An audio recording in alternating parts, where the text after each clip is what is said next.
Doctor ರಾಜಕುಮಾರ ಹೆಬ್ಬಾಳೆ ಅಭಿನಂದನಾ ಸಮಿತಿ ವತಿಯಿಂದ ನಗರದ ಕರ್ನಾಟಕ ಸಾಹಿತ್ಯ ಸಂಘದ ಸಾಂಸ್ಕೃತಿಕ ಭವನದಲ್ಲಿ ನೂತನವಾಗಿ ರಾಷ್ಟ್ರೀಯ ಜನಪದ ಬುಡಕಟ್ಟು ಕಲಾ ಪರಿಷತ್ತಿನ ಪ್ರಧಾನ ಕಾರ್ಯದರ್ಶಿಯಾಗಿ ಆಯ್ಕೆಗೊಂಡ ಡಾಕ್ಟರ್ ರಾಜಕುಮಾರ ಹೆಬ್ಬಾಳೆ ಅವರಿಗೆ ಆಯೋಜಿಸಿದ ಅಭಿನಂದನಾ ಸಮಾರಂಭ ಉದ್ಘಾಟಿಸಿ ಲೋಕಸಭಾ ಸದಸ್ಯ ಸಾಗರ ಖಂಡ್ರೆ ಅವರು ಮಾತನಾಡಿದರು. ಕರ್ನಾಟಕ ತೆಲಂಗಾಣ ಗಡಿಯಲ್ಲಿ ಸಾಂಸ್ಕೃತಿಕ ಹಬ್ ಸ್ಥಾಪನೆ ಹಾಗೂ ಬೀದರ್ ಜಿಲ್ಲೆಯಲ್ಲಿ ಅಂತಾರಾಷ್ಟ್ರೀಯ ಜಾನಪದ ಸಮ್ಮೇಳನ ಆಯೋಜನೆಯ ಬೇಡಿಕೆ ನಮ್ಮ ಮುಂದಿದೆ. ಇವುಗಳ ಸಫಲತೆಗೆ ಸಂಬಂಧಪಟ್ಟ ಸಚಿವರಿಗೆ ಮಾತನಾಡಿ ಸಾಕಾರಗೊಳಿಸುವ ಪ್ರಾಮಾಣಿಕ ಪ್ರಯತ್ನ ಮಾಡಲಾಗುವುದು. ಈ ನಿಟ್ಟಿನಲ್ಲಿ ಕಲಾವಿದರ ಏಳಿಗೆಗಾಗಿ ಹಗಲು ಇರುಳು ಶ್ರಮಿಸುತ್ತಿರುವ ರಾಷ್ಟ್ರೀಯ ಜನಪದ ಬುಡಕಟ್ಟು ಕಲಾ ಪರಿಷತ್ತಿನ ಪ್ರಧಾನ ಕಾರ್ಯದರ್ಶಿ ಡಾಕ್ಟರ್ ರಾಜಕುಮಾರ ಹೆಬ್ಬಾಳೆ ಅವರ ಕಾರ್ಯ ನಿಜಕ್ಕೂ ಅಭಿನಂದನೀಯವಾಗಿದೆ ಎಂದರು. ಅದೆಷ್ಟೋ ಜನ ಕಲಾವಿದರಿಗೆ ವೇದಿಕೆ ಸಿಗುವುದಿಲ್ಲ. ಅಂತಹ ಅವಕಾಶ ವಂಚಿತ ಕಲಾವಿದರಿಗೆ ವೇದಿಕೆ ಒದಗಿಸಿ ಸರ್ಕಾರದ ವತಿಯಿಂದ ಮಾಶಾಸನ ಗೌರವ ಸಂಭಾವನೆ ಕೊಡಿಸುತ್ತಿರುವುದು ನಿಜಕ್ಕೂ ಶ್ಲಾಘನೀಯಕರವಾಗಿದೆ. ಸಣ್ಣ ನಾವದಗಿರಿ ಗ್ರಾಮದಲ್ಲಿ ಜನಿಸಿ ದೆಹಲಿಯವರೆಗೆ ಬೆಳೆದ ರಾಜಕುಮಾರ್ ಅವರು ಕಲಾವಿದರ ಬಾಳಿನ ಬೆಳಕಾಗಿದ್ದಾರೆ.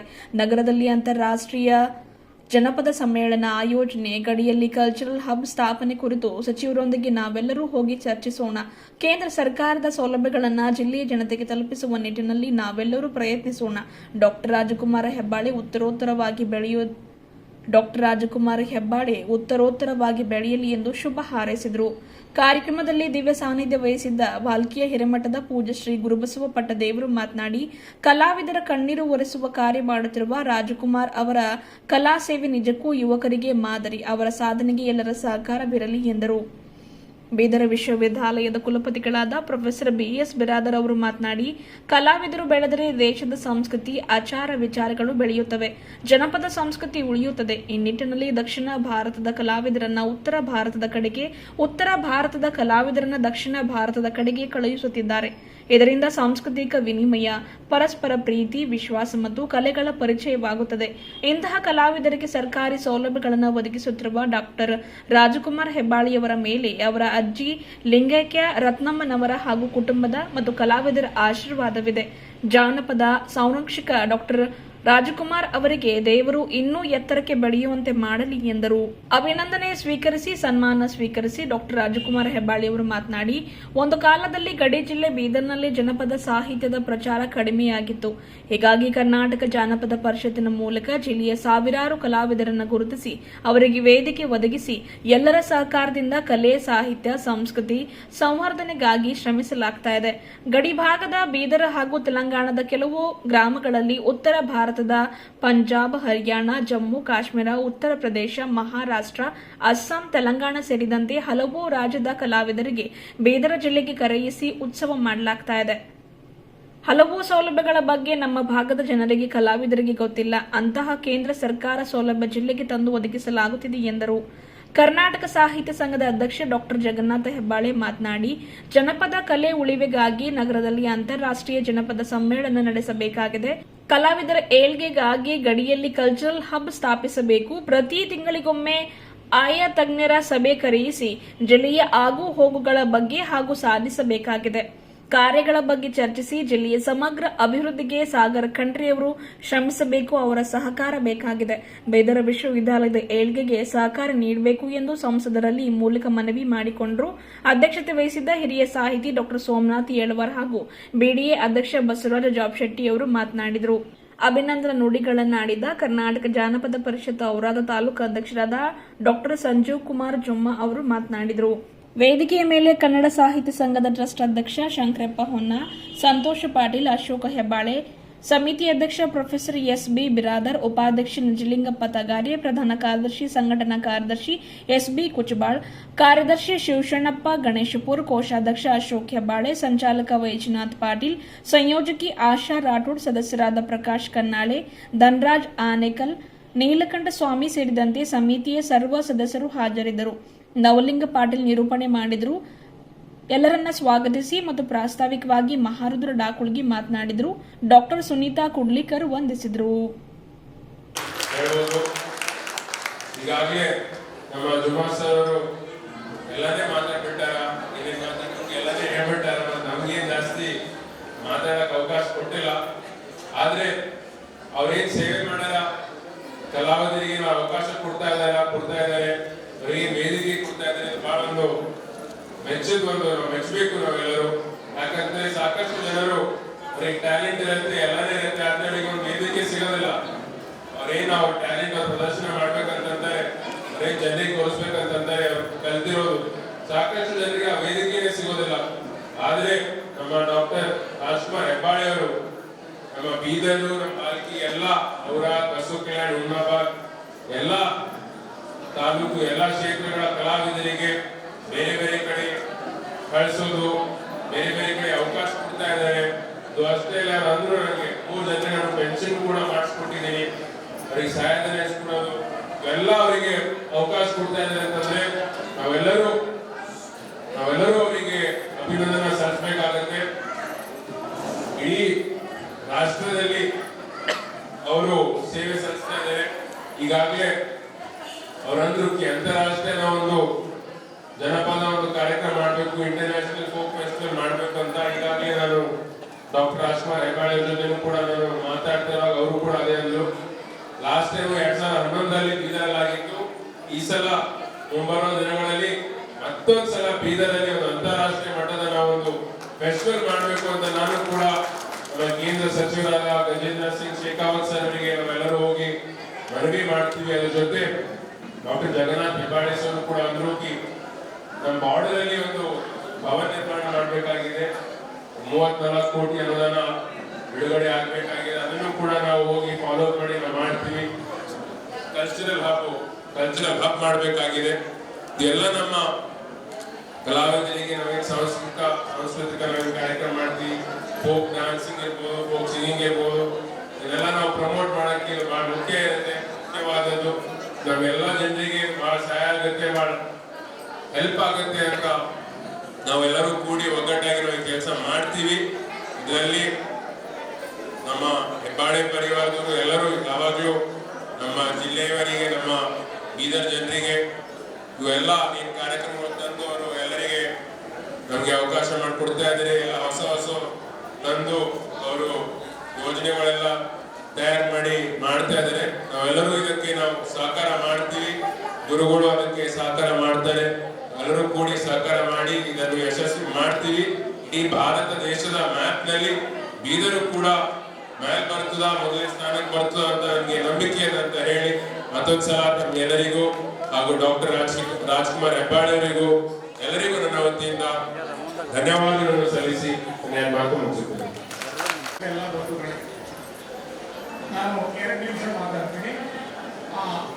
ಇವತ್ತ ನಾನು ಸಂಸದರ ಗಮನಕ್ಕೆ ತರಲಿಕ್ಕೆ ಏನು ಬಯಸ್ತೀನಿ ಅಂತಂದ್ರೆ, ಇಡೀ ನಮ್ಮ ಮನೆತನ, ನಮ್ಮ ತಾಯಿ ಲಿಂಗೈಕ್ಯ ರತ್ನಮ್ಮ ಅವರ ಕೃಪಕಟಾಕ್ಷಿಯಿಂದ ಜನಪದ ಸಾಹಿತ್ಯ ಸಂಸ್ಕೃತಿಯ ಕಡೆ ಒಲವನ್ನು ತೋರಿಸಿ ಆ ನಿಟ್ಟಿನಲ್ಲಿ ಸೇವೆಯನ್ನು ಮಾಡ್ತಾ ಬರ್ತಾ ಇದೆ. ಮತ್ತು ತಾಯಿಯವರ ಆಶೀರ್ವಾದ, ಭಾರತೀ ಶ್ರೀ ಪರಮಪೂಜ್ಯ ಚಂದ್ರಬಸವ ಪಟ್ಟದೇವರು, ಬಸವಲಿಂಗ ಪಟ್ಟದೇವರು, ಪರಮಪೂಜ್ಯ ಗುರುಬಸವ ಪಟ್ಟದೇವರ ಕೃಪಕಟಾಕ್ಷಿಯಿಂದ ಇವತ್ತ ಎಲ್ಲ ರೀತಿಯಲ್ಲಿ ಆ ದೇವರು ನಮಗೆ ಕೃಪಕಟಾಕ್ಷಿಯನ್ನು ಕಲ್ಪಿಸಿಕೊಟ್ಟಿದ್ದಾನೆ. ಅವರ ಆಶೀರ್ವಾದ ಇದೆ. ಈಗ ಡಾಕ್ಟರ್ ರಾಜ್ಕುಮಾರ್ ಹೆಬ್ಬಾಳೆ ಅವರು ರಾಷ್ಟ್ರೀಯ ಜನಪದ ಬುಡಕಟ್ಟು ಪರಿಷತ್ತಿನ ಜನರಲ್ ಸೆಕ್ರೆಟರಿ ಆಗಿ ಅವರು ಮೊನ್ನೆ ಗ್ವಾಲಿಯರ್ನಲ್ಲಿ ನಡೆದಂತಹ ಏನು ಚುನಾವಣೆಯಲ್ಲಿ ಅವರು ಆಯ್ಕೆಗೊಂಡರು. ಇಡೀ ರಾಜ್ಯದ ಎಲ್ಲ ಪ್ರತಿನಿಧಿಗಳು ಇವರನ್ನೇ ಆಯ್ಕೆ ಮಾಡಿದ್ದರು ಗ್ವಾಲಿಯರ್ನಲ್ಲಿ. ಮತ್ತು ಅವತ್ತು ಅಂತಾರಾಷ್ಟ್ರೀಯ ಮಟ್ಟದ ಫೆಸ್ಟಿವಲ್ ಅನ್ನ, ಫೋಕ್ ಫೆಸ್ಟಿವಲ್ ಅನ್ನ ಅದು ಬೀದರಲ್ಲಿ ಮಾಡಲಿಕ್ಕೆ ಅವರು ಆ ಸಭೆಯಲ್ಲಿ ಅನುಮತಿಯನ್ನು ಪಡೆದುಕೊಂಡು ಬಂದಿದ್ದಾರೆ. ಎಲ್ಲ ರಾಜ್ಯದ ಪ್ರತಿನಿಧಿಗಳು ಅದಕ್ಕೆ ಒಪ್ಪಿಗೆಯನ್ನು ಕೊಟ್ಟಿದ್ದಾರೆ. ಈ ಮುಂಬರುವ ದಿನಗಳಲ್ಲಿ ಅದು ಇಂಟರ್ನ್ಯಾಷನಲ್ ಅಂತಾರಾಷ್ಟ್ರೀಯ ಜನಪದ ಉತ್ಸವವನ್ನು ಬೀದರಲ್ಲಿ ಮಾಡಬೇಕಾಗಿದೆ. ಇಡೀ ಹೊರದೇಶದ ಕಲಾವಿದರು, ನಮ್ಮ ದೇಶದ ಎಲ್ಲ ರಾಜ್ಯಗಳ ಕಲಾವಿದರು ಬೀದರಿಗೆ ಬರ್ತಾರೆ. ಅದಕ್ಕೆ ಕೋಟಿಗಟ್ಟಲೆ ಹಣನೂ ಬೇಕಾಗ್ತದೆ. ಕೇಂದ್ರ ಸರ್ಕಾರ, ರಾಜ್ಯ ಸರ್ಕಾರ, ಈ ಸ್ಥಳೀಯ ಸಂಘ ಸಂಸ್ಥೆಗಳ ಸರ್ಕಾರವನ್ನು ಮಾಡಬೇಕಾಗ್ತದೆ. ಅದನ್ನ ಮಾನ್ಯ ಸಂಸದರು ಮತ್ತು ಡಾಕ್ಟರ್ ರಾಜ್ಕುಮಾರ್ ಹೆಬ್ಬಾಳೆ ಅವರು ಕೊಂಡಿಯಾಗಿ ಕೆಲಸವನ್ನು ಮಾಡಬೇಕು ಅಂತ ಈ ಸಂದರ್ಭದಲ್ಲಿ ಬಯಸ್ತೇನೆ. ಆಮೇಲೆ ಮುಂದೆ ಭಾರತಿ ಪರಮಪೂಜ್ಯ ಅಪ್ಪಾಜಿಯವರ ಕೃಪಕಟಾಕ್ಷ ನಮ್ಮಲ್ಲಿ ಇರ್ತದೆ. ಅವರ ಮಾರ್ಗದರ್ಶನದಲ್ಲಿ ಈ ಸಮ್ಮೇಳನವನ್ನು ಮಾಡೋಣ. ಎರಡನೇದು, ನಾವು ಹಿಂದೆ ಡಾಕ್ಟರ್ ಸಂಜೀವ್ ಕುಮಾರ್ ದುಮ್ಮಾ, ನಾವು ಡಾಕ್ಟರ್ ರಾಜ್ಕುಮಾರ್ ಹೆಬ್ಬಾಳೆ ಅವರು, ಅನೇಕ ಬಂಧುಗಳು, ನಾವು ಕಿಶನ್ ರೆಡ್ಡಿ ಅವರು ಮಿನಿಸ್ಟರ್ ಆಫ್ ಕಲ್ಚರ್ ಸಚಿವರಿದ್ದಾಗ ನಾವು ಡೆಲ್ಲಿಗೆ ಹೋಗಿದ್ದೀವಿ. ಒಂದು 15-20 ಜನ ಹೋಗಿ ಅವರಿಗೆ ಮೆಮೊರಾಂಡಮ್ ಕೊಟ್ಟಿದ್ದೀವಿ. ಏನು ಅಂತಂದ್ರೆ, ಜೈರಾಬಾದ್ ಮತ್ತು ಬೀದರ್ ಗಡಿಯಲ್ಲಿ ಸರ್ಕಾರದ ಜಮೀನಿನಲ್ಲಿ ಸುಮಾರು 30-40 ಎಕರೆ ಜಮೀನು ಕಲ್ಚರಲ್ ಹಬ್ ಮಾಡಬೇಕು ಅಂತ. ತೆಲಂಗಾಣದಿಂದ ಬರ್ತಕ್ಕಂಥವರು ಆ ಹಬ್ಬಿಗೆ ಆ ಕಲ್ಚರಲ್ ಕಾಂಪ್ಲೆಕ್ಸ್ಗೆ ಭೇಟಿ ಕೊಡಬೇಕು. ಕರ್ನಾಟಕದವರು ಹೋಗ್ತಕ್ಕಂಥ ಸಂದರ್ಭದಲ್ಲಿ ಕೂಡ ಹಬ್ಬಿಗೆ ಭೇಟಿ ಕೊಡಬೇಕು. ಅದೊಂದು ಟೂರಿಸಂ ಡಿಪಾರ್ಟ್ಮೆಂಟ್ ಆಗ್ತದೆ, ಪ್ರವಾಸೋದ್ಯಮ ಕೇಂದ್ರವಾಗ್ತದೆ ಅಂತಕ್ಕಂಥ ಒಂದು ದೂರದೃಷ್ಟಿ. ಅದು ಸುಮಾರು 300-400 ಜನ ಕೆಲಸವನ್ನು ಮಾಡ್ತಾರೆ. ಹಿಂದೆ ಕೇಂದ್ರ ಸಚಿವರಾಗಿರ್ತಕ್ಕಂಥವರು ಮಧ್ಯಪ್ರದೇಶವರು ಇದ್ರು. ಇದು ಕಿಶನ್ ರೆಡ್ಡಿಗಿಂತ ಪೂರ್ವದಲ್ಲಿ ಅವರು ಮಧ್ಯಪ್ರದೇಶ ಸಾಗರ ಜಿಲ್ಲೆಯಲ್ಲಿ ಸುಮಾರು 40 ಕೋಟಿ ರೂಪಾಯಿಗಳು ಕಲ್ಚರಲ್ ಹಬ್ ಅನ್ನು ಮಾಡಿದರು. ಅವ್ರಿಗೆ ಏನಾಗ್ತಾ ಇದೆ ಅಂತಂದ್ರೆ ನಮ್ಮ ಭಾಗದ ಸಚಿವರು ಸಂಸದರು ಈ ನಿಟ್ಟಿನೊಳಗೆ ನಾವು ವಿಶೇಷ ಆಸಕ್ತಿ ಕಾಳಜಿ ವಹಿಸಿದಾಗ ಈ ಕೇಂದ್ರ ಸರ್ಕಾರ ಮತ್ತು ರಾಜ್ಯ ಸರ್ಕಾರದ ಯೋಜನೆಗಳನ್ನ ನಮ್ಮ ಭಾಗಕ್ಕೆ ಬರಲಿಕ್ಕೆ ಸಾಧ್ಯ ಇದೆ. ಆಮೇಲೆ ಇನ್ನೊಂದು ನಾನು ಸಂಸದರ ಗಮನಕ್ಕೆ ಬರ್ತಾ ಇದ್ದೇನೆ. ರಾಜ್ಕುಮಾರ್ ಹೆಬ್ಬಾಳೆ ಅವರು ಹಿಂದೆ ಸೆಕ್ರೆಟರಿ ಇದ್ದಾಗ ಕೇಂದ್ರ ಸರ್ಕಾರದ 4,000 ರೂಪಾಯಿ ಪೆನ್ಷನ್ ಇದೆ ಸರ್. ಏನು ಅಂತಂದ್ರೆ ಕಲಾವಿದರಿಗೆ, ಅದನ್ನ ನಮ್ಮ ಬೀದರ್ ಜನರಿಗೆ ಗೊತ್ತೇ ಇರಲಿಲ್ಲ. ರಾಜ್ಕುಮಾರ್ ಅವರು ಹೋದ್ಮೇಲೆ ನಮ್ಮ ಜನಪದ ಪರಿಷತ್ತಿನ ಮೂಲಕ ಅದನ್ನು ಸ್ವಲ್ಪ ಜಾಗೃತಿಯನ್ನು ಮಾಡಿದ್ದೇವೆ. ಅದನ್ನ ನಮ್ಮ ಭಾರತ ದೇಶದೊಳಗೆ 7 ಕಲ್ಚರಲ್ ಝೂನ್ಗಳಿವೆ. ನಮ್ಮ ಕರ್ನಾಟಕಕ್ಕೆ 4 ಮತ್ತು ತಂಜಾವೂರು ಝೂನ್ಗಳು ಕೆಲಸವನ್ನು ಮಾಡ್ತವೆ, ಅವ್ರ ವ್ಯಾಪ್ತಿ ಒಳಗೆ ಬರ್ತವೆ. ಹೀಗಾಗಿ ಈ ಹಿಂದೆ ನಮ್ಮ ಮುಧೋಳ ಶಾಸಕರಾದಂತಹ ಕಾರಜೋಳ ಅವರು ಇಲ್ಲಿ ಕನ್ನಡ ಸಂಸ್ಕೃತಿ ಇಲಾಖೆ ಸಚಿವರಿದ್ದಾಗ ನಾವು ನೋಡಿದ ಲಿಸ್ಟು ಸಂಜೀವ್ ಕುಮಾರ್ ಜುಮ್ಮಾ, ನಾವು ರಾಜ್ಕುಮಾರ್ ಎಲ್ಲ ಲಿಸ್ಟ್ ನೋಡಿದಾಗ ಇಡೀ ಬಿಜಾಪುರ ಜಿಲ್ಲೆಯ ಮುಧೋಳದವರೇ ಕೇಂದ್ರ ಸರ್ಕಾರದ ಮಾರ್ಗದರ್ಶನವನ್ನು ಕುಡಿತಾ ಇದ್ದಾರೆ. ನನಗೆ ಯಾಕೆ ಬಹಳ ಬೇಜಾರಾಗ್ತದೆ, ನಮ್ಮ ಬೀದರ್ ಜಿಲ್ಲೆಯವರು ಬಹಳ ಕಡಿಮೆ ಸಂಖ್ಯೆಯಲ್ಲಿ ಇದೆ ಅಂತ. ಅವಾಗ ರಾಜ್ಕುಮಾರ್ ಅವರ ಗಮನಕ್ಕೆ ಬಂದಾಗ ಸ್ವಲ್ಪ ಜನರಿಗೆ ಆಗಿದೆ. ಸರ್, ಒಂದು ನೋವಿನ ಸಂಗತಿ ಅಂದ್ರೆ ಒಬ್ಬ ಕನ್ನಡ ಸಂಸ್ಕೃತಿ ಇಲಾಖೆ ಸಚಿವ ಕಾರಜೋಳ ಆದಾಗ ಇಡೀ ಮುಧೋಳದೊಳಗೆ ಹಳ್ಳಿ ಬಂದ್ರೆ 10 ಜನ ಸಿಗ್ತಾರೆ ಸರ್.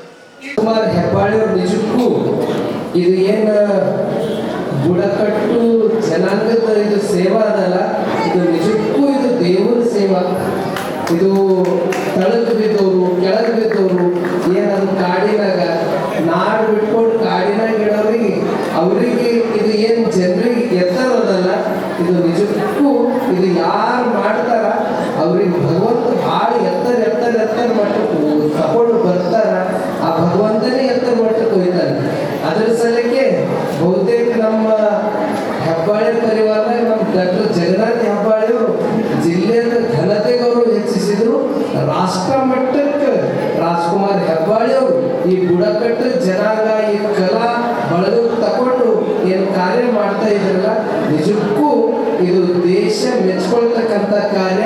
ಇನ್ನೂ ಹೆಚ್ಚೆಚ್ಚಾಗಲಿ ಅಂತ ಶಕ್ತಿ ನಿಮ್ಮ್ಯಾಗ ಸದಾ ಆ ಬಸವಾದಿ ಶರಣರು ಪರಮ ಪೂಜ್ಯರು ನಿಮ್ಮ ಮನೆತನ ಮೇಲೆ ನಿಮ್ಮ್ಯಾಗ ಸದಾ ರಕ್ಷಾ ಕವಚ ಇರ್ತದೆ ಅಂತಕ್ಕಂಥ ಮಾತನ್ನು ತಿಳಿಸಿ ಮತ್ತೊಮ್ಮೆ ಇದು ಏನು ಕಣ್ಣೀರು ಒರೆಸ್ತಕ್ಕಂಥ ಕಾರ್ಯ ಮಾಡ್ತಾ ಇದ್ದೀರಿ, ಅದಕ್ಕೆ ತುಂಬ ಅಭಿನಂದನೆಗಳನ್ನು ಸಲ್ಲಿಸಿ ಬೀದರ್ ಜಿಲ್ಲೆ ಘನತೆ ಗೌರವನ ರಾಷ್ಟ್ರ ಮಟ್ಟಕ್ಕೆ ನೀವು ತಗೊಂಡು ಹೋಗ್ತಾ ಇದ್ದೀರಿ. ನಿಮಗೆ ಮತ್ತೊಮ್ಮೆ ಶುಭ ಕೋರಿ ಅಭಿನಂದಿಸಿ ನನ್ನ ಮಾತಿಗೆ ವಿರಾಮ ಕೊಡ್ತೀನಿ. ಎಲ್ಲರಿಗೂ ಶ್ರೀಕೃಷ್ಣ. ಅದು ಬಹಳ ಅದ್ಧೂರಿಯಾಗಿ ನಮ್ಮ ಜಾನಪದ ಕಲಾವಿದರ ತಂಡದೊಂದಿಗೆ ಈ ಒಂದು ಅಭಿನಂದನಾ ಸಮಾರಂಭ ಬಹಳ ಈ ಒಂದು ಸ್ವಾಗತವಾಗಿತ್ತು. ಬಂಧುಗಳೇ, ತಮಗೆಲ್ಲ ಗೊತ್ತೇ ಇದೆ, ಕರ್ನಾಟಕ ಜಾನಪದ ಪರಿಷತ್ತು ನಮ್ಮ ಗಡಿ ಬೀದರ್ ಜಿಲ್ಲೆಯಲ್ಲಿ ಸುಮಾರು 20 ವರ್ಷಗಳಿಂದ ನಿರಂತರವಾಗಿ ಕೆಲಸ ಮಾಡ್ಕೊತಾ ಬರ್ತಾ ಇದ್ದೇವೆ. 2016ರಲ್ಲಿ ಈ ನಮ್ಮ ಕರ್ನಾಟಕ ಜಾನಪದ ಪರಿಷತ್ತಿನ ನಾವು ಮಾಡುತ್ತಿರುವಂಥ ಕೆಲಸವನ್ನು ನೋಡಿ ನಮ್ಮ ರಾಷ್ಟ್ರೀಯ ಅಧ್ಯಕ್ಷರಾಗಿರುವಂಥ ನಿರ್ಮಲ್ ರತನ್ಲಾಲ್ ವೈದ್ಯರು ನನಗೆ ಕರ್ನಾಟಕ ರಾಜ್ಯದ ಈ ಒಂದು ರಾಷ್ಟ್ರೀಯ ಬುಡಕಟ್ಟು ಕಲಾ ಪರಿಷತ್ತಿನ ಕಾರ್ಯದರ್ಶಿಗಳಾಗಿ 16ರಲ್ಲಿ ನೇಮಕ ಮಾಡ್ತಾರೆ. 2014ರಿಂದ ಇಲ್ಲಿವರೆಗೆ ನಾವು ಕೇಂದ್ರ ಸರ್ಕಾರದ ಮೂಲಕ ಅನೇಕ ಕಾರ್ಯಕ್ರಮಗಳು ದಿಲ್ಲಿಯಿಂದ ಹಳ್ಳಿವರೆಗೆ ಮತ್ತು ಹಳ್ಳಿಯಿಂದ ದಿಲ್ಲಿವರೆಗೆ ನಮ್ಮ ಭಾಗದ ಕಲಾವಿದರಿಗೆ ಉತ್ತರ ಭಾರತಕ್ಕೆ ಕೊಂಡೊಯ್ದು ಅಲ್ಲಿ ಹರಿಯಾಣ ರಾಜ್ಯದಲ್ಲಿ, ಉತ್ತರ ಪ್ರದೇಶ ರಾಜ್ಯದಲ್ಲಿ, ಜಮ್ಮು ಕಾಶ್ಮೀರದಲ್ಲಿ, ಪಂಜಾಬ್ದಲ್ಲಿ ಅನೇಕ ರಾಷ್ಟ್ರೀಯ ಕಾರ್ಯಕ್ರಮಗಳನ್ನು ಆಯೋಜನೆಯನ್ನು ಮಾಡೋದ್ರ ಮೂಲಕ ನಮ್ಮ ಗಡಿ ಭಾಗದ ಸಂಸ್ಕೃತಿ ನಾವು ರಾಷ್ಟ್ರಮಟ್ಟಕ್ಕೆ ಕೊಂಡೊಯ್ದಿದ್ದೇವೆ. ಅದೇ ರೀತಿ 2018ರಲ್ಲಿ ಉತ್ತರ ಭಾರತದ ಅನೇಕ ಕಲಾವಿದರು ನಮ್ಮ ಬೀದರ್ ಜಿಲ್ಲೆಗೆ ಬರ್ತಾರೆ. ಆವಾಗ ಅಪ್ಪಾಜಿಯವರ ಒಂದು ನೇತೃತ್ವದಲ್ಲಿ ಹಾಲಿಕೆಯಲ್ಲಿ ಅದ್ದೂರಿಯಾಗಿ ಕಾರ್ಯಕ್ರಮ ಜರುಗಿತು. ಜನ್ನೂರದಲ್ಲಿ ಜರುಗಿತು, ಜೊತೆಗೆ ಬಸವ ಕಲ್ಯಾಣದಲ್ಲಿ ಜರುಗಿತು, ಹೊನ್ನಾವರದಲ್ಲಿ ಜರುಗಿತು, ಜೊತೆಗೆ ನಮ್ಮ ಕಂಠಿಯಲ್ಲಿ ತೆಲಂಗಾಣದ ಕಂಠಿಯಲ್ಲಿ ಜರುಗಿತು ಮತ್ತು ನಮ್ಮ ಶಿವಶರಣಪ್ಪ ಅವರ ನೇತೃತ್ವದಲ್ಲಿ ನಾವು ಇಲ್ಲಿ ತೆಲಂಗಾಣದ 3 ಕಡೆ ಬಹಳ ಅದ್ದೂರಿಯಾಗಿ ಕಾರ್ಯಕ್ರಮಗಳನ್ನು ಆಯೋಜನೆ ಮಾಡಿದ್ದೇವೆ. ಈ ಎಲ್ಲ ಕಾರ್ಯಗಳನ್ನು ಮನಗೊಂಡು ನಮ್ಮ ರಾಷ್ಟ್ರೀಯ ಜನಪದ ಬುಡಕಟ್ಟು ಕಲಾ ಪರಿಷತ್ತಿನ ಎಲ್ಲ ಪದಾಧಿಕಾರಿಗಳು 1 ತಿಂಗಳ ಕೆಳಗೆ ಗ್ವಾಲಿಯರ್ನಲ್ಲಿ ಒಂದು ದೊಡ್ಡ ಕಾರ್ಯಕ್ರಮ ನಡೆಯಿತು. ಅಲ್ಲಿ ಅಂತಾರಾಷ್ಟ್ರೀಯ ಜಾನಪದ ಸಮ್ಮೇಳನ ಅಲ್ಲಿ ಕಾರ್ಯಕ್ರಮ ನಡೆಯಿತು. ಆ ಒಂದು ಕಾರ್ಯಕ್ರಮದಲ್ಲಿ ಸುಮಾರು 10 ದೇಶದ ಕಲಾವಿದರು ಆಗಮಿಸಿದ್ದರು. ಜೊತೆಗೆ ನಮ್ಮ ಭಾರತ ದೇಶದ 25 ರಾಜ್ಯಗಳ ಕಲಾವಿದರು ಆ ಒಂದು ಸಮ್ಮೇಳನದಲ್ಲಿ ಆಗಮಿಸಿದರು. ಆ ಒಂದು ಕಾರ್ಯಕ್ರಮ ಬಹಳ ಅರ್ಥಪೂರ್ಣವಾಗಿ ಅಲ್ಲಿ ನಾವು ಆಯೋಜನೆ ಮಾಡಿದ್ದೇವೆ.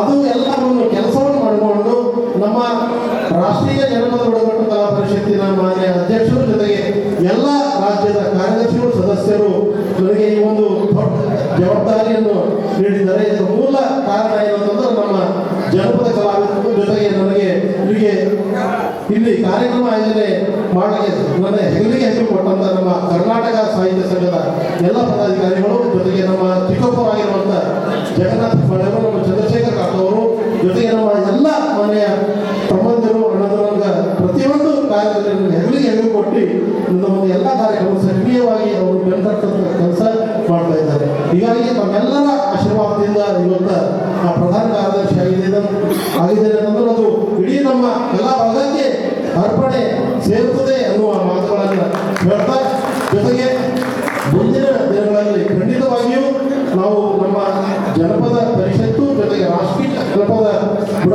ಬುಡಕಟ್ಟು ಕಲಾ ಪರಿಷತ್ತಿನ ಮೂಲಕ ಬೀದರ್ದಲ್ಲಿ ಇತಿಹಾಸದಲ್ಲೇ ಪ್ರಥಮ ಬಾರಿಗೆ ಅಂತಾರಾಷ್ಟ್ರೀಯ ಜಾನಪದ ಸಮ್ಮೇಳನ ಮಾಡಬೇಕಂತ ಹೇಳಿ ಈಗಾಗಲೇ ನಾನು ಸಂಸದರಿಗೆ ಮನವಿ ಮಾಡಿದ್ದೇನೆ. ಅವರು ಕೂಡ ಹೇಳಿದ್ದಾರೆ, ಕೇಂದ್ರ ಸರ್ಕಾರದ ಸಚಿವರು ಇವರ ಒಂದು ಫ್ರೆಂಡ್ನ ಸೋದರವನ್ನೇ ಆಗಬೇಕಂತ. ಭೈರವ್ ಸಿಂಗ್ ಶೆಖಾವತ್ ಅವರು ರಾಜಸ್ಥಾನದ MP ಇದ್ದಾರೆ. ಅವರು ಕೇಂದ್ರ ಸಂಸ್ಕೃತಿ ಮಂತ್ರಾಲಯದ ಕ್ಯಾಬಿನೆಟ್ ಸಚಿವರಾಗಿದ್ದಾರೆ. ಅವರಿಗೆ ಭೇಟಿಯಾಗಿ ನಾವು ಪ್ರಸ್ತಾವನೆ ಸಲ್ಲಿಸಲಿದ್ದೇವೆ. ಮುಂದಿನ ದಿನಗಳಲ್ಲಿ ಖಂಡಿತವಾಗಿಯೂ ಇಲ್ಲಿ ಅಂತಾರಾಷ್ಟ್ರೀಯ ಜಾನಪದ ಸಮ್ಮೇಳನ ಕಾರ್ಯಕ್ರಮ ಆಯೋಜನೆ ಮಾಡುವುದರ ಮೂಲಕ ನಮ್ಮ ಗಡಿ ಜಿಲ್ಲೆಯ ಕೀರ್ತಿಯನ್ನು ನಾವು ಅಂತಾರಾಷ್ಟ್ರೀಯ ಮಟ್ಟದವರೆಗೆ ನಾವೆಲ್ಲ ಕೊಂಡೊಯ್ಯೋಣ ಅನ್ನುವ ಮಾತುಗಳನ್ನು ಹೇಳ್ತಾ, ಇಂದು ಬಹಳ ಅದ್ದೂರಿಯಾಗಿ ಈ ಒಂದು ಕಾರ್ಯಕ್ರಮ ಆಯೋಜನೆ ಮಾಡಿರುವಂಥ ನಮ್ಮ ಆಯೋಜನಾ ಸಮಿತಿಯ ಎಲ್ಲ ಪದಾಧಿಕಾರಿಗಳಿಗೂ, ಜೊತೆಗೆ ನಮ್ಮ ಸುಕೃತಿ ಸೇವಾ ಸಮಿತಿಯ ಎಲ್ಲ ಸದಸ್ಯರಿಗೂ, ಜೊತೆಗೆ ನಮ್ಮ ನಾಮಗಿರಿ ಬಡಾವಣೆ ಮೆಥೋಡಿಸ್ಟ್ ಚರ್ಚಿನ ಎಲ್ಲ ಪದಾಧಿಕಾರಿಗಳಿಗೂ, ಕರ್ನಾಟಕ ಜಾನಪದ ಪರಿಷತ್ತಿನ ಎಲ್ಲ ತಾಲೂಕು ಅಧ್ಯಕ್ಷರಿಗೂ ಹಾಗೂ ಪದಾಧಿಕಾರಿಗಳಿಗೂ, ಕರ್ನಾಟಕ ಸಾಹಿತ್ಯ ಸಂಘದ ಎಲ್ಲ ಪದಾಧಿಕಾರಿಗಳಿಗೂ, ಜೊತೆಗೆ ಎಲ್ಲ ತಾಯಂದಿರಿಗೂ, ಕಲಾವಿದರಿಗೂ, ವಿಶೇಷವಾಗಿ ನಮ್ಮ ಹೆಬ್ಬಾಳೆ ಪರಿವಾರ, ನಮ್ಮ ಎಲ್ಲ ಚಿಕ್ಕಪ್ಪಂದಿರಿಗೂ, ನಮ್ಮ ಅಶೋಕ್ ಹೆಬ್ಬಾಳೆ ಎಲ್ಲ ತಮ್ಮಂದಿರಿಗೂ ಮತ್ತೊಮ್ಮೆ ಅನಂತ ಅನಂತ ಕೃತಜ್ಞತೆಗಳನ್ನು ಸಲ್ಲಿಸ್ತಾ ನನ್ನ ಮಾತುಗಳಿಗೆ ಇಲ್ಲಿಗೆ ಪೂರ್ಣ. ಬಂಧುಗಳೇ, ತಮಗೆಲ್ಲ ಗೊತ್ತಿರುವ ಹಾಗೆ ಗಡಿ ಬೀದರ್ ಜಿಲ್ಲೆಯಲ್ಲಿ ಸುಮಾರು 20 ವರ್ಷಗಳಿಂದ ಕರ್ನಾಟಕ ಜಾನಪದ ಪರಿಷತ್ತಿನ ಮೂಲಕ ಅನೇಕ ಜಾನಪದ ಸಾಂಸ್ಕೃತಿಕ ಕಾರ್ಯಕ್ರಮಗಳು ಗಡಿ ಬೀದರ್ ಜಿಲ್ಲೆಯಲ್ಲಿ ನಿರಂತರವಾಗಿ ತಾವು ಹಮ್ಮಿಕೊಳ್ಳುತ್ತಾ ಬಂದಿರುತ್ತವೆ. ಆ ಒಂದು ನಿಟ್ಟಿನಲ್ಲಿ 2016ರಿಂದ ನನಗೆ ರಾಷ್ಟ್ರೀಯ ಬುಡಕಟ್ಟು ಕಲಾ ಪರಿಷತ್ತಿನ ಕರ್ನಾಟಕ ರಾಜ್ಯದ ಕಾರ್ಯದರ್ಶಿಯಾಗಿ ನೇಮಕ ಆದ ನಂತರ ನಮ್ಮ ಗಡಿ ಬೀದರ್ ಜಿಲ್ಲೆಯಲ್ಲಿ ಸುಮಾರು 100ಕ್ಕೂ ಹೆಚ್ಚು ಕಾರ್ಯಕ್ರಮಗಳು ಇವತ್ತು ಹಳ್ಳಿಯಿಂದ ದಿಲ್ಲಿವರೆಗೆ, ದಿಲ್ಲಿಯಿಂದ ಹಳ್ಳಿವರೆಗೆ ನಮ್ಮ ಗಡಿ ಭಾಗದ ಕಲಾವಿದರಿಗೆ ನಾವು ಕೊಂಡೊಯ್ದು ನಮ್ಮ ಗಡಿ ಜಿಲ್ಲೆಯ ಸಾಹಿತ್ಯಿಕ ಹಾಗೂ ಸಾಂಸ್ಕೃತಿಕ ಕೀರ್ತಿಯನ್ನು ರಾಷ್ಟ್ರಮಟ್ಟದಲ್ಲಿ ನಾವು ಪ್ರಸಾರ ಮಾಡಿರುವ ನಿಮಿತ್ತ ಎಲ್ಲ ಜಿಲ್ಲೆಯ ಸಾಹಿತಿಗಳ ಹಾಗೂ ಕಲಾವಿದರ ಒಂದು ಕೃಪಾ ಆಶೀರ್ವಾದದಿಂದ 1 ತಿಂಗಳ ಕೆಳಗೆ ಗ್ವಾಲಿಯರ್ನಲ್ಲಿ ನಡೆದಂಥ ಅಂತಾರಾಷ್ಟ್ರೀಯ ಜಾನಪದ ಸಮ್ಮೇಳನದಲ್ಲಿ ನಮ್ಮ ರಾಷ್ಟ್ರೀಯ ಸಭೆಯನ್ನು ಜರುಗಿತು. ಆ ಒಂದು ಸಭೆಯಲ್ಲಿ ನಮ್ಮ ರಾಷ್ಟ್ರೀಯ ಎಲ್ಲ ಪದಾಧಿಕಾರಿಗಳು ನನಗೆ ರಾಷ್ಟ್ರೀಯ ಜನಪದ ಬುಡಕಟ್ಟು ಕಲಾ ಪರಿಷತ್ತಿನ ಪ್ರಧಾನ ಕಾರ್ಯದರ್ಶಿಗಳಾಗಿ ನೇಮಕ ಮಾಡಿರುವ ಪ್ರಯುಕ್ತ ಇಂದು ನಮ್ಮ ಗಡಿ ಬೀದರ್ ಜಿಲ್ಲೆಯಲ್ಲಿ ನಮ್ಮ ಜಾನಪದ ಪರಿಷತ್ತಿನ ಜೊತೆಗೆ ಕರ್ನಾಟಕ ಸಾಹಿತ್ಯ ಸಂಘದ ಜೊತೆಗೆ ಜಿಲ್ಲೆಯ ಎಲ್ಲ ಸಾಹಿತ್ಯ ಕಲಾ ಬಳಗ ಸದಸ್ಯರು, ಆಯೋಜನಾ ಸಮಿತಿ ಸದಸ್ಯರು ನನಗೆ ಅದ್ಧೂರಿಯಾಗಿ ಭವ್ಯ ಮೆರವಣಿಗೆ ಮೂಲಕ ಈ ಒಂದು ಸಾಹಿತ್ಯ ಸಂಘದಲ್ಲಿ ಅಭಿನಂದನಾ ಕಾರ್ಯಕ್ರಮ ಹಮ್ಮಿಕೊಂಡಿದ್ದಾರೆ. ಈ ಒಂದು ಕಾರ್ಯಕ್ರಮದಲ್ಲಿ ಭಾಗವಹಿಸಿದಂಥ ಜಿಲ್ಲೆಯ ಎಲ್ಲ ಕಲಾವಿದರಿಗೂ, ಮಾಧ್ಯಮದ ಮಿತ್ರರಿಗೂ, ಆಯೋಜನಾ ಸಮಿತಿಯ ಎಲ್ಲ ಸದಸ್ಯರಿಗೂ ನನ್ನ ವೈಯಕ್ತಿಕ ಪರವಾಗಿ ಜೊತೆಗೆ ನಮ್ಮ ಕುಟುಂಬದ ಪರವಾಗಿ ಅನಂತ ಕೃತಜ್ಞತೆಗಳು ಹಾಗೂ ಧನ್ಯವಾದಗಳನ್ನು ಹೇಳುತ್ತಾ, ಮುಂಬರುವ ದಿನಗಳಲ್ಲಿ ಈ ಒಂದು ಕಲಾ ಪರಿಷತ್ತಿನ ಮೂಲಕ ಅಂತಾರಾಷ್ಟ್ರೀಯ ಜಾನಪದ ಸಮ್ಮೇಳನ ಕಾರ್ಯಕ್ರಮ ಆಯೋಜನೆ ಮಾಡೋದ್ರ ಮೂಲಕ ನಮ್ಮ ಗಡಿ ಬೀದರ್ ಜಿಲ್ಲೆಯ ಕೀರ್ತಿ ಮತ್ತೆ ಅಂತಾರಾಷ್ಟ್ರೀಯ ಮಟ್ಟದವರೆಗೆ ನಾವು ಕೊಂಡೊಯ್ಯಲಿಕ್ಕೆ ಇದೊಂದು ಪರಿಷತ್ತು ಕೆಲಸ ಮಾಡ್ತದೆ ಅನ್ನುವ ಮಾತುಗಳನ್ನು ಹೇಳುತ್ತಾ ಈ ಒಂದು ಕಾರ್ಯಕ್ರಮದಲ್ಲಿ ಭಾಗವಹಿಸಿದಂಥ ಎಲ್ಲ ನಮ್ಮ ಗಡಿ ಬೀದರ್ ಜಿಲ್ಲೆಯ ನನ್ನ ಎಲ್ಲ ಬಂಧು ಮಿತ್ರರಿಗೂ ಹಿತೈಷಿಗಳಿಗೂ ಸಾಹಿತ್ಯ ಆಸಕ್ತರಿಗೂ ಕಲಾವಿದರಿಗೂ ಮತ್ತೊಮ್ಮೆ ಮಗದೊಮ್ಮೆ ನಾನು ಅನಂತ ಕೃತಜ್ಞತೆಗಳನ್ನು ಸಲ್ಲಿಸ್ತೇನೆ. ಧನ್ಯವಾದಗಳು. ನಮಸ್ಕಾರ.